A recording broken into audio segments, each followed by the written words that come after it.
اعوذ باللہ من الشیطان الرجیم بسم اللہ الرحمن الرحیم اللہم صلی علی محمد وعلی آل محمد۔ اللہ جل شانہ کا بے حساب کرم احسان اس ذات کا کہ جس نے ایک دفعہ پھر قرآن مجید سمجھنے کے لیے یہاں پہ ہمیں اکٹھا کر دیا۔ آج ہم انشاءاللہ 14واں پارہ سورہ النحل کی آیت نمبر 33 سے اپنا سبق شروع کریں گے۔ سورہ النحل آیت نمبر 33۔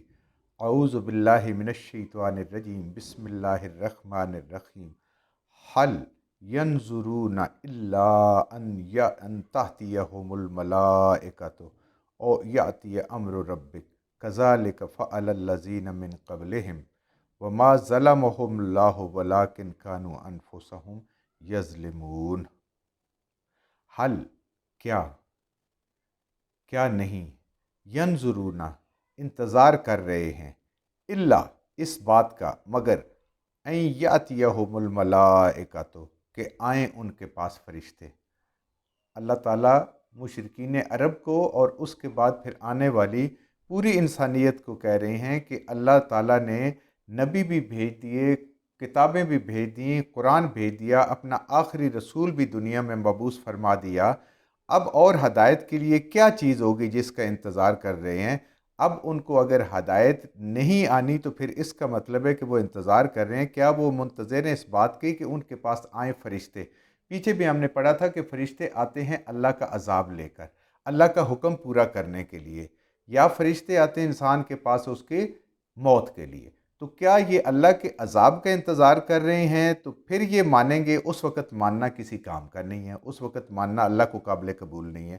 یا یہ انتظار کر رہے ہیں ان کو موت آ جائے، اور موت کا بھی جب فرشتہ آ جاتا ہے تو توبہ کے دروازے بند ہو جاتے ہیں۔ پیچھے بھی ہم نے پڑھا تھا کہ وہ فرشتوں کو سلام پیش کرتے ہیں کہ ہم تو کوئی ایسا غلط کام نہیں کر رہے تھے، کہ اس وقت کی ایمان اور توبہ موت کے وقت یہ ناقابل قبول ہے۔ تو اللہ فرما رہے ہیں کہ وہ اس چیز کا انتظار کر رہے ہیں کہ عذاب کا یا موت کا فرشتہ آئے، اور یاتی یا امر رب کا، یا کہ آپ کے رب کا امر آ جائے، یعنی قیامت آ جائے۔ کسی وقت بھی قیامت آ سکتی ہے، یہ میرے رب کو ہی معلوم ہے کہ قیامت کا انتظار کریں یا کس چیز کا انتظار کر رہے ہیں کہ وہ ایمان لائیں۔ فَعَلَ الَّذِينَ مِن قَبْلِهِمْ، یہ ان کی عادت نہیں، یہ آج کے انسان کی عادت نہیں۔ اللہ فرماتے ہیں اس سے پہلے بھی جو قومیں گزری ہیں ان کی بھی یہی عادت تھی، وہ بھی ایسے ہی کیا کرتے تھے کہ نبیوں کو جھٹلاتے تھے، اور پھر جب اللہ کا عذاب ہوتا تو پھر گر گراتے تھے، پھر توبہ کرتے تھے، اور اللہ کا عذاب ان لوگوں پہ آیا۔ اللہ بار بار ہمیں مختلف جگہوں پہ مختلف طریقوں سے ان کی مثالیں دے کے سمجھا رہے ہیں کہ اللہ تعالیٰ کا یہ قانون فطرت ہے کہ جو اللہ کی بات نہیں مانتا اس کے اوپر عذاب آتا ہے، اور یہ پہلے لوگوں پہ آ چکا اور تمہارے اوپر بھی آنا ہے۔ وَمَا ظَلَمَهُمُ اللَّهُ، اللہ کسی پر ظلم نہیں کرتے، اللہ سے کوئی ظلم کی توقع ہی نہ رکھے۔ اللہ کا ہر حکم، ہر فیصلہ عین انصاف کے مطابق ہے۔ اللہ کے فیصلے انسان کے اعمال کے مطابق ہیں، جیسے آپ کے اعمال ہوں گے ایسے ہی اللہ کے فیصلے ہوں گے۔ اللہ کسی پہ ظلم نہیں کرتا، اللہ بالکل ان پہ کوئی ظلم نہیں کیا۔ ولیکن کانو، لیکن وہ خود تھے، انفسہم اپنے اوپر، یظلمون ظلم کرنے والے۔ کفر کرنا، شرک کرنا انہوں نے خود کیا، ورنہ اللہ کو ان کے اوپر عذاب لانے کی کوئی ضرورت نہیں تھی، اور نہ ان کو اللہ جہنم میں ڈالتا۔ تو ہر انسان اپنے اعمال کی وجہ سے، جیسے علامہ اقبال صاحب فرماتے ہیں نا، عمل سے زندگی بنتی ہے، یہ خاکی اپنی فطرت میں نہ نوری ہے نہ ناری ہے۔ زندگی عمل سے بنتی ہے، نور بھی، جنت بھی اسی سے ملنی ہے، اور جہنم بھی اسی عمل سے ملنی ہے۔ اچھا عمل کریں گے جنت ملے گی، اگر گناہ کریں گے اللہ کو ناراض کریں گے، کفر کریں گے، شرک کریں گے تو پھر اللہ ناراض ہو جائیں گے۔ فَأَصَابَهُمْ، پس آ پہنچی ان کو، سیئات، برائی، وبال، نتائج ان کے بالکل آ پہنچے، ما عملو، جو انہوں نے عمل کیے، جس طریقے سے کسی نے اعمال کیے ان کے نتائج ان کو بالکل پہنچنے والے ہیں، نزدیک ہیں ان کے پہنچنے والے، یعنی جیسے ہی موت آئے گی۔ آج زندگی جب انسان اپنی پچھلی سوچتا ہے نا تو بڑی تھوڑی سی لگتی ہے، مختصر سی لگتی ہے، خواب کی طرح۔ تو ایسے ہی یہ وقت زندگی کا گزر جانا ہے، اور ان کے اپنے برے اعمال کے جو نتائج ہیں وہ بالکل ان کو پہنچنے والے ہیں، یعنی کہ آ پہنچے ہیں، پس آ پہنچے ہیں۔ وَحَاقَ بِهِمْ، اور گھیر لیا ان کو، بِمَا كَانُوا يَسْتَهْزِئُونَ، اس چیز کا کہ جو استہزاء کرتے تھے، جس کا مذاق اڑایا کرتے تھے۔ جب نبی ان کو کہتے تھے کہ اللہ کی اگر نہیں مانو گے تو اللہ کا عذاب آ جائے گا، اللہ ناراض ہو جائیں گے اور تمہیں پکڑ آ جائے گی۔ اس چیز کا مذاق اڑاتے تھے وہ، نبیوں کی باتوں کا مذاق اڑاتے تھے، اللہ کے دین کا اور توحید کا مذاق اڑاتے تھے نعوذ باللہ، اور آخرت کا بھی مذاق اڑاتے تھے، دوبارہ جی اٹھنے کا۔ تو اللہ فرماتے ہیں کہ وہ جن جن چیزوں کا مذاق کیا کرتے تھے اس چیز نے ان کو گھیر لیا۔ جہنم کو بھی اپنے آنکھوں سے دیکھ لیں گے، نبیوں کی بات کو جھٹلانے کا بھی نتیجہ اپنے آنکھوں سے دیکھ لیں گے، اور اللہ کی توحید کو بھی نہ ماننے کا نتیجہ اپنی آنکھوں سے دیکھ لیں گے۔ یہ ساری چیزیں ان کے پیش نظر آنی، اور انہیں بھی یاد آ جائے گا کہ ہمیں کیا کیا سمجھایا جاتا تھا اور کیا کیا چیز بتائی جاتی تھی۔ وقال الذین، اور کہتے ہیں وہ سارے لوگ، اشرکو، جو شرک کرتے ہیں، شرک کرنے والے سب لوگ کہتے ہیں، لو شاء اللہ ہو، اگر چاہتا اللہ، ما عبدنا من دونہ من شیئن، ہم نہ عبادت کرتے، نہ ہم بندے بنتے، من دونہ، اللہ کو چھوڑ کر، من شیئن، کسی اور کے۔ جو شرک کرنے والے ہیں یہ بھی ایک طرح سے ان کا استہزاء تھا یا مذاق تھا کہ وہ نبیوں کو یہ کہتے تھے کہ اگر اللہ نے چاہا ہے تو ہم شرک کر رہے ہیں، اگر اللہ نہ چاہتا تو ہم یہ شرک نہ کرتے، ہم یہ شرک نہ کرتے ذرا سا بھی، نہ ہم، ولا آباؤنا، اور نہ ہمارے آباء و اجداد۔ اگر کہتے ہمارے آباء و اجداد بھی شرک کر رہے ہیں، کیونکہ وہ تو مانتے ہی نہیں تھے وہ شرک کر رہے ہیں، بتوں کی پوجا کر کے بھی اور مخلوق کو اللہ کی صفات میں شریک کر کے پھر بھی ماننے کے لیے تیار نہیں تھے، تو اللہ فرماتے ہیں کہ وہ کہتے ہیں یہ شرک کرنے والے لوگ کہ اگر اللہ چاہتا تو نہ ہم اور نہ ہمارے آباء و اجداد شرک کرتے۔ یہ وہ ایک طرح سے مذاق اڑاتے تھے، اور دین کا مذاق اڑانا، استہزاء، یہ شیطان کی صفت ہے، انسان کی صفت نہیں ہے۔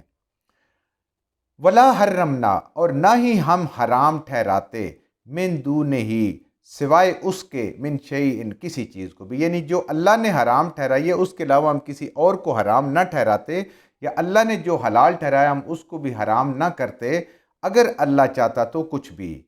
کذالک، اسی طرح، فعل الذین من قبلہم، اللہ فرما رہے ہیں کہ یہ صرف مکہ والے یا آج کے لوگ نہیں کہہ رہے، یہ اس سے پہلے جتنی قومیں گزری ہیں وہ بھی یہی کہتے تھے کہ اگر اللہ چاہتا تو ہمیں ہدایت ہو جاتی، اللہ نہیں چاہتا تو ہمیں ہدایت نہیں ہوئی۔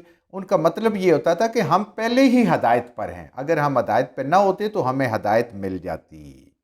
اب یہ شیطانی صفت ہے انسان کی کہ وہ اپنا گناہ دوسرے کے ساتھ، اور شیطان ہمیشہ انسان کے ساتھ یہی کرتا ہے کہ وہ گناہ کا جواز پیش کرتا ہے، اور انسان کے پاس جب کسی گناہ کا جواز آ جاتا ہے تو انسان اس کو جائز سمجھنا شروع کر دیتا ہے۔ جیسے دنیا میں کسی نے حرام کھانا ہے، رشوت لینی ہے تو وہ جواز پیش کرتے ہیں، دیکھیں جی دنیا کے سب کے بچے جو ہیں تو وہ یہ چیزیں، کاروں میں پھر رہے ہیں، موٹر سائیکلوں میں پھر رہے ہیں، ان کے اپنے گھر، اپنے پلاٹ ہیں، میرے بچوں کے کیوں نہیں ہیں؟ یہ ایک جواز آ گیا، انسان حرام کے راستے پہ چل پڑا۔ اور گناہ انسان کر رہے ہوتے ہیں، دیکھیں جی سارے ہی کر رہے ہیں نا، کم تول رہے ہیں، رشوت لے رہے ہیں، ملاوٹ کر رہے ہیں، اور غلط کام کر رہے ہیں، سارے ہی تو کر رہے ہیں، میں نے اگر کر لیا تو کیا ہوگا؟ یہ ایک ایسا جواز آ جاتا ہے۔ پھر آج کل جیسے ہم نے پیچھے پڑھا تھا کہ ہم نے بہت سارے گناہوں کو ایسی الفاظ خوبصورت دے دی ہیں کہ اگر کوئی بے حیائی کر رہے ہو تو کہتے ہیں یہ بڑا پڑھا لکھا ہے، اور اگر اس نے لباس حرام پہنے ہو تو کہتے ہیں یہ تو بڑا ماڈرن ہے، سوسائٹی میں چلنے والا بندہ۔ تو یہ انسان کو ٹائٹل خوبصورت لگتے ہیں اور بندہ اس حرام راستے پہ چل پڑتا ہے، یہ شیطان کا دھوکہ ہے۔ تو اللہ فرماتے ہیں کہ کہ یہ لوگ اسی طرح پہلے لوگوں نے بھی کیا، اپنے نفس کی اور اپنی خواہش کی بات مانتے ہیں، بدنیتی سے گناہ کرتے ہیں، اور اس کا ذمہ نعوذ باللہ اللہ پہ ڈال دیتے ہیں یا دوسرے لوگوں پہ ڈال دیتے ہیں۔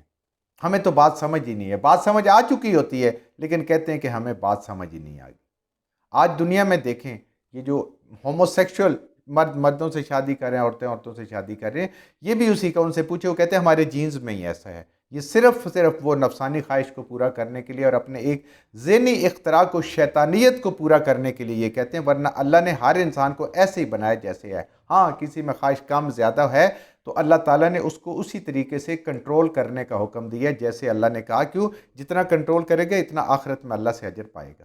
یہ کوئی کسی کے پاس جواز نہیں ہے کہ وہ کوئی غلط کام کرے اور پھر اس کو کہے جی یہ میرے جینز میں ہے اور میں تو بنا ہوا ایسے ہوں اور میرے لیے ویسے ہے، ایسی بالکل کوئی بات نہیں ہے۔ اللہ نے انسانوں کو جیسے بنایا ہے، یہ خود اپنے لیے کہتے ہیں اور اس کا جواز یہ ڈھونڈتے ہیں، یعنی اللہ نے ہمیں ایسے بنایا کہ ہم یہ کام کر رہے ہیں، ایسے نہیں ہے۔ اللہ نے دونوں راستے پیچھے جیسے ہم نے پڑھا تھا، صراط مستقیم کا بتانے کے انسانوں کا ذمہ اللہ نے اپنے پاس رکھا، اور قیامت تک کے لیے دیکھیں قرآن کو بھی محفوظ کر دیا اور نبی کریم صلی اللہ علیہ وسلم کے مبارک سنتوں کو بھی، کوئی یہ نہ کہہ سکے کہ مجھے صراط مستقیم کا پتہ نہیں تھا۔ تو اس لیے یہ پہلے لوگ بھی کرتے رہے، اور یہ حرام کام کرنے کے، غلط کام کرنے کے، گناہوں کے جواز ڈھونڈتے ہیں اور ذمہ داری اللہ پہ ڈال جاتے ہیں۔